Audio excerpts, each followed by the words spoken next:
hinin kwaso ana tekima hinin kwaso ana do ma hinin kwaso pansa ma hinin kwaso ma ben kwatentere se bi mpre dia san yenso ewura ne ganso agi ono so ne kwaso o ma ne kwatentere yo be so mbi anye yie ne yire ne ne ma nipa ya hia minua prince o ne ba media nipa abedi na chibe ba abaka ho yeso e won kransa e nyina ye kwaso media fo be be nyina abegina hai be nyina ben kwaso ba be wa buruchi abrofo ma asante fo ma bia nkwaso bia so bibie mu enyiye nananom de ye kan se mo manom se ye kan fia chinya bofro mo ne mu made ye de ni mo mna mesom na mo mfa mo nyina ntachi na bibia anya boko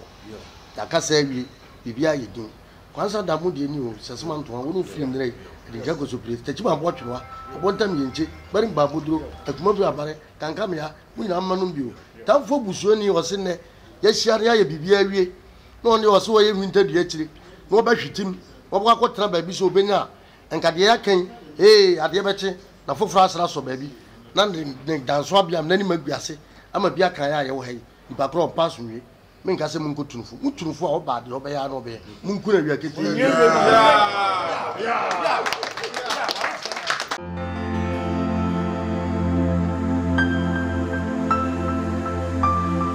nanano Nana Prince Alfree Nana Techima Henifi na yewo another Nana Prince Alfree Nana Mansa Henifi no achino yewo media Oheniba media so ha wanu so okasa wo Asanteman pa na yewo Asanteman UK so ha sei Asanteman UK no okay and old bogas so or have no and they were Evans Chemfo TV they were Nyansapo they were Obinita Adepa and they Nyansapo so has it Magra international mine also and away plus one and a Royal TV has it Pemo TV I am for TV so there is then in Moon News so has it and Yamia said YTM so good said your 2 years after Munamina Maba if a fair vessel your friend Nick Tanswaji me feeling cries that na as I make me can confidently say Mijira Nana Techima Hene Anamu Ejina Nana Doma Hene Namu Ejina Otunfo Asante Hene Namu Ejina Nana Kwame Bafo so Fransa Hene Namu because me need na akasa until make kasa the ministry say sa asumdwe abuya ene yahia wo me fie ha wo nkransa ye bekan omu nyina ye ahwe ena nkonya ne nyina preso because nkonya no enya de a omu pe anigu ase omu pe se ye nyina ye be baako na ayete se de emre bi a otumfa sante ne ba ya obeduru nkransa ha Nana Ajima Kodom Tam Oduru Yeno say per se who say a hemfono Ope and Kamomua Obeduru Yeno Nana Techima Hene Esuma Nipa and my Nipa Bank Ransa no more catching and Otum for us and take a say. And we are I don't know how to do a wayna into Uba Fafi. No kreni otumfa sante hene ma ne hu nipa so one ne nkrofo nyina wura na Techima Hene ahimfie na mu wura ho no sebe okọ YouTube abo na hwe sede omo etomu awa tu na otumfo sere na Techima Hene sere no moni age na ese ohu se na ahonka wo sa ade no ene epese eba Techima Hene Nana Nkwansa hene Otumfo Asante hene ene Nana Doma hene ebo mu ntem ti se de Nana timi sori konfante Otumfo otimi ko ayigwe kurom ayigwefo timi ba ho obetimi ba tachimai betimi akọ na chese ye hu se nkama mu abagana na amayefo nsusu asua go se firi Nana no mu na amayefo nsusu asua enti yehia na ye be solve problem a ye nkura no ya create dia ma ye nkokorafo ye ehemfo no na ye be solve se ye nkura ye gya pe empayimfo no omu de omu hu ni asem omu so bibia be kofom ti mesre mu amu ha nyina se me ne Nana mu nyina kasa manana mama mkwan se ye solve ntina please owa ha na Nkwansa hene so tu prince Nkwansa prince Tachima prince di ogolo Nkwansa prince ni na me ponte ohene media wono so asante ohene fie oni ansaponom omo so kasa na ya asante man akasa asante man TV no nyina UK mu nyina mbesom na mama yehu se yele Nana mu nyina akasa mana na mama ne nkura mu nyina kwan se ye mesolve ade ne ntina ne mu nyina mo wase ne asem no asolve awie na to na de tum nyina mani ama enkrofo a progress omo foreign country omo different country international no nyina so ma boayen pa ma asem nyina no abedwo na da achi bia mbesa hu ebiem no na hemfu nyina wo mbi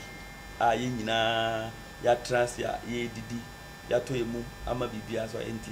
ene ye frame a eri tumanim se bibia so atwa mesre media fo mo ha ye abonofo no ene asantefo bloggers za asemi ya kan wie enya dia fena obisu di ko tena bonte te se de Nana ya akoka no na wa condemn ade no na wa sa akofa ohini bi adi na tem akasa sei nto okokasa se broni bi kosom asema ya kan wi na okodi ohene Otumfo atemwa obohu se asantini bi so wonso ye blogger wonso besom abedi Nana Tachima hene atem Nana Doma hene atem Nana Nkwansa hene atem enti ye besere mu amu media samu ha sei se mode asem papa beto media bloggers ni nyina mu no mu nyina jeje asem hu fefe ama bibia so atwa nti we de e frame a na kakra wo nti na obi ate anse ya kan wie ya ne hemfo na kan wie na to na de tu manim na maboa yen na bibia ye boko nti de manu besi ha sei na me bia me nuanam so akasa kakra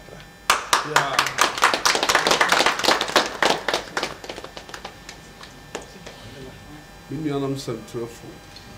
the Damunina said, a Bishio, Mr. Nick, Dansoa Piam, Nifie. We are moving your heart, then the Boniso. Then we are paying Mr. Danso Abiam, Mr. Nick, Tinama in Yesia. And I say, Oshe, media hiswa, na Bono, any asante. Tawantawo bi wo yentam kakra usha na enuanom asantefo ba betu bi amaye na yeso abonofo yeso yakotu bi ama me mama kasa nyina anya tente Mr. Danso Abiam wa fra busu nyina se wo hwe me benkum me nifa bon se me nua ketwa pa prince etime nchen Mr. Danso Abiam ne tie mfimfini wo hwe me last end so a me nua ofura Asante hene fie ohene ba so timi nchen habi nti se muhunu anka mom ye nyina ye kan ho bom na mesre mi nua no mu nyina se otie se de mi nua pa prince o kana asemi ha ye mpesa asem ye be wi a ye be firi ha na binum akugina bebi ye interview foforo eno hwe ebasa na ekugu Mr. Danso Abiam na nimase nti mesre be se sa after here so who interview bi kra mani hunu se nasema wo kan onkofa ntwitwi bia mfa mma na akotia techimahene etia sante hene akotia na nadoma hene ene de onhwa bisu tincha no nso akopija ne de aba nti kakra meka ni nyina ne se yemfa aseda nyina ma Mr. Danso Abiam so wotima kan yi nyina ye ho abum de ye kan nyese bia ye hyedan che mu babi ma mo hwe babi a yetia yeti Mr. Nick fie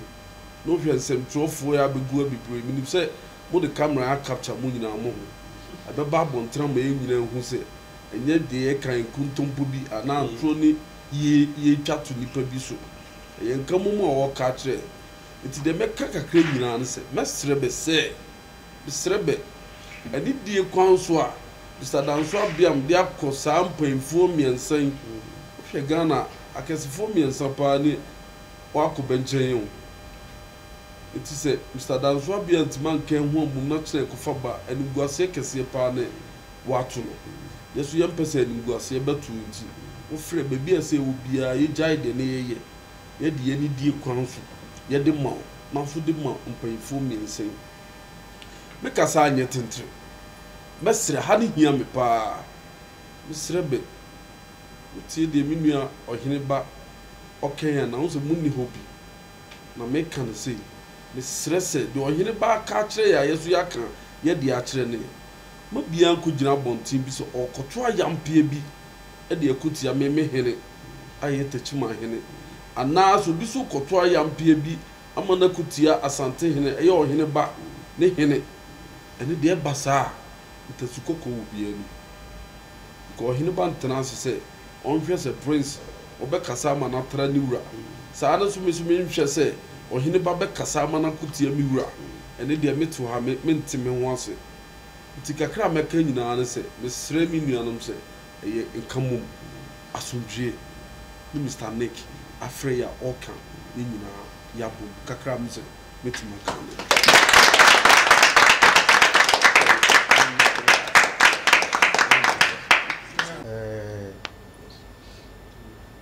mais je me candidat fois de minua en eken NSA ansa na me sheme kasa aso no ma yana no tumfo yana na techima mahene yana na do mahene se yenya yetie e mofra se enam se ne e papa nek esiesi asemi amanka mumu abai se emra atwam no sie mu bi anofomye etra sa nanafoya benja bibia obenfanche sanse ya dikan akasa kasa bebri asadi emini apa ni ken yo bibi o ha yesi bi nsi bio nka mumu aye aduma yenim se de na ye ni nyina no ye de support no se de minu ya no ken no se sebi obi ano enkotra obi hene yenim se be won ka mumu be wodo entina ba ba de be na na be ba nek oba banima watimanya akonya abihyiaye yenka na tentren ya ka ho abum se minu apa ni prince memeka ho ye makwan emu obia no entra sa ahemfo miensen na sempo ye hunu se obi eye bibisa ye be frɛ no se de minua na wo ka bibise yenhwe na bi ano entra obi hene no ye be ka abom ne edi nkomo se ye hunu se bia ye bibisa ye magina fidie so nkasa na mo ye beto nsa afri ni papro ba bi owo bia ye be frɛ no dan chem se he ya ka de wi enti de wo de ba no jai na mum enya fidie so kasa na brano so ye be hwɛ se ewura nek danso waye we awie no obehwa amanka mu aba enfomiensen ne amu se be hia 9 pon graza hene ka ho na 7 previous ba ka be ho bom eno so be boa amankra na ye wa akiri no yesu ani age se na techima hene na sante hene na doma hene be ne beti table ba ko a be no maso na guama ya ye di akiri de enkyere kra na ya yerem ebe de se saa asem no besi enti de obi ase yenhwe ne ye na obi ankotena baabi se de ye de abai so tie brochimam wote Ghana ha yenuanom brogafo ewo akwantum ye di dwatoa esrebe yesi waye bi atwa so yenka se waye bi atoa so ya ye wa ha no yesi sese no ye pesa asumwe ba nananom tem tuba so ye be sere bebebiri se be moaye ye ne be nyina nka mum na sa asumwe no emra sese mpuntuo ye ne bia ani asem se mpuntuo ne no wa asem se be ya techima o dwane ko nanimi na nkora nsa so di akiri na ma gwazaman ene techima man ne broman nya santeman enya asumwe otumfo kwa da ko no da na do ma hene da na se da techima hene da yeso ya da mere mase bibi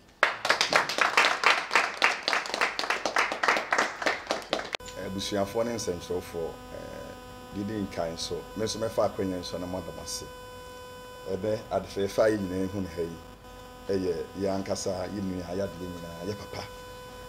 Mr. Abiam danso ntini ya ha na men kasa pi minimanamo a sebe Mr. Abiam danso watu afa asemi ho ensemi ya akoso no ya de bi a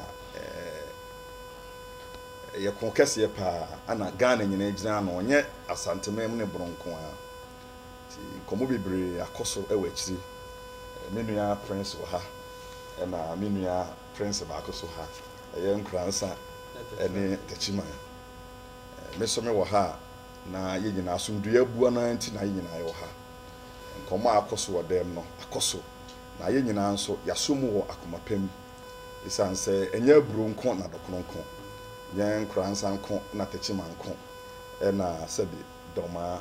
enso nko ye nyina ye abusua baako na edurumre bia nsense no etimisi ne ba ye de yen a enipa na wose yeka na meso me fa akwanya iso na menuanom bi o ha na nka wose o mo beka ho nanso biribi nti o mo antimi ameka ho sede menua prince wo hayi na nka menua panyini spiritu ene si dunum nyina o mu nyina nso sebe o mu hye sante hene ne yam sanse obi o wa sante mamu bia no sante hene na nanom no prekope sede obi o wo sebe nkransa anatachiman se wo firi no so firi hin no wonso o nana ne tachiman hene ti ye mebunu no ayaba no ye na ya fati on se ye bo ye nana no ho ban ti menua panyini akasa ana menua nso akasa ye nyina asondu ebua na ifiri na ekuri no me ka de atosubi se Mr. Abiam danso ye nyina ye nim didi bre wo Ghana ha ofre ya bebi obi a no ye ntime ntwena no ngofom se ye ba na anamo a ye tu nkomo a ye die no ye ntime anyina ye na so ne anhye mu kra ama nkabo mu no anya adwuma ene ne ya makora na nkeye na ye kan ye kanyina nso se asem no ye betimi ahye mu kra na ye betimi ahwa mensisi mapaba igina ye nsentwerofo yi so a yina ye hye mu bi enti yesre se ye mpanimfo a ye dada no no ye momodana se ye nuanom kumanum bi no ya omo nso omo twetwe ntokwa ba fi no ye behwe ne no makasa mebei me ne mrante hena kasa me ba no no obetiwa ne asantefo bloggers biscout menua omo nyina no ye behwe se ye ne omo nyina be kasa na ubia de ne tu atofom na asumdue ya Iwura Abiam danso o prese ebeba ne nchirima no yasom no ye nyina ye taachiri na ye nyina so ya bedo ye ho na efiri na akuri no wahye ye bo se ene enwie ye bekoso a didi ye ho nkomo nemom kakra menua wo ha ye dika di nkomo nemom ye pese ba abontre ma amanfo te ase ye ne se sebe yesu obi ba wutu mfikira udiri mpamu da enye ona eku no si obi bo odi aka asem ye kan no ya no duru dwom ye wo ye nuanom bi wo ho a so mu fiti bibia ase a ye de abusua ne nkora no ubenya aso odinfo wo mu obi wo kora wo bekan jese wunya bre na wakasa akire no oye no na je kasa kire ne bemu a na afi bi a wo jai nti ye bestre ye mpanimfuo no ye behwe se enkura ne bi mu omhum ne so a edurumre bi a enye atiatia ne ntokwa ene obi hye ne fie na ofafo no de ye na ade a wani beba nso ne bi ha beta abonte awie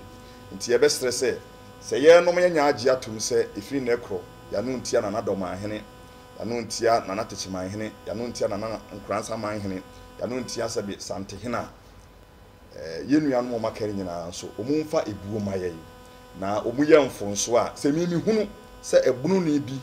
blogger bi aka asem na nya me frɛ me nua prince aboramane se bomoden a menim se tokuro bi a wo him bia no oye na adwena obehu ni pakro na one na kasa sanso na asanteni bi a wonso ye blogger so wa buchiro ho wonso ka bibi na entwa yi na wo frɛ me a me nso kwa bi a me nam so bia no me frɛ na ba se conference call kra na ye na entiase ye adwuma ye nyina ye de ho bechim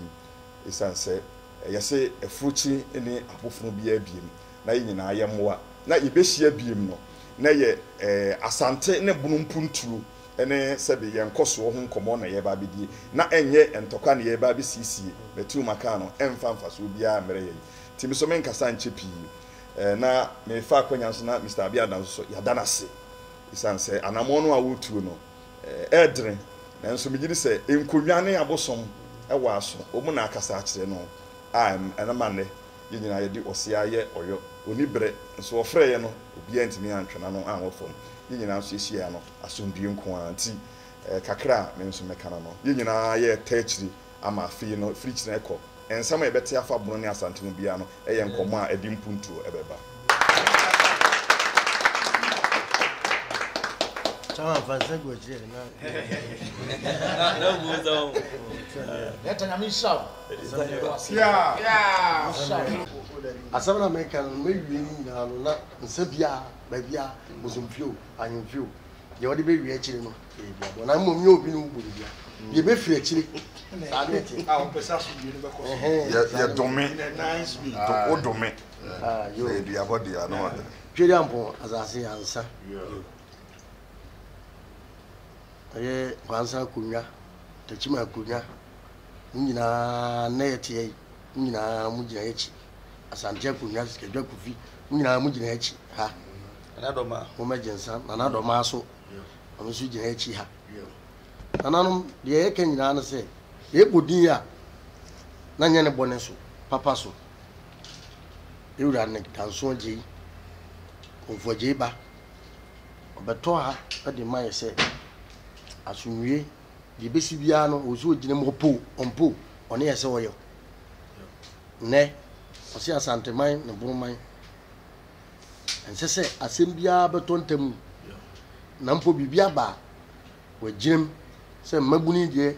o hwe ne wasisi akọ ne nananom anaso ne yaka bibia wio ma be jensan no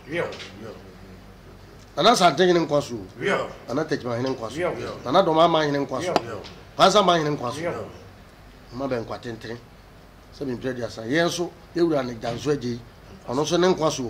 o ma ne nkwatentere yo be so mbia anye yie ne yire ne ma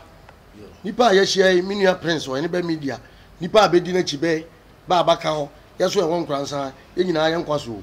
media fo be nyina be gina hai be nyina be nkwaso ba be wa buruchi abrofo ma asante fo ma bia nkwaso bia so bibie mu enyiye nananom de ye kan se mo manum se ye kan fia chini abofro mo ne mu made ye de ni ni mo mna mesum na mo mfa mo hu nyina ntachiri na bibia anya boko ya kasa awie bibia yedin kwansa da mo de ni o sesema nto wonu film dre de jago so place tachima botwa abontam yenche bari baboduro akuma bi abare kankam ya mo nyina manum bio tamfo busuo ni wo se ne ye hia ya bibia awie no ne wo so ye wintadu achiri no ba hwitim wo ba kwotena ba bi so obenya enkade ya kan ade beche na foforo asra so ba bi na ne danso abiam na ni maguase ama bia kan ya ye wo hai ipa pro pass nwie men ka se mun ko tunfu mutunfu a wo ba de wo be ya no be mun kura wi akete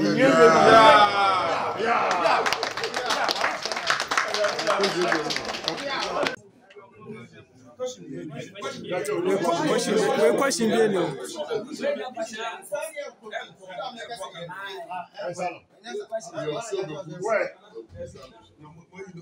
what's inside the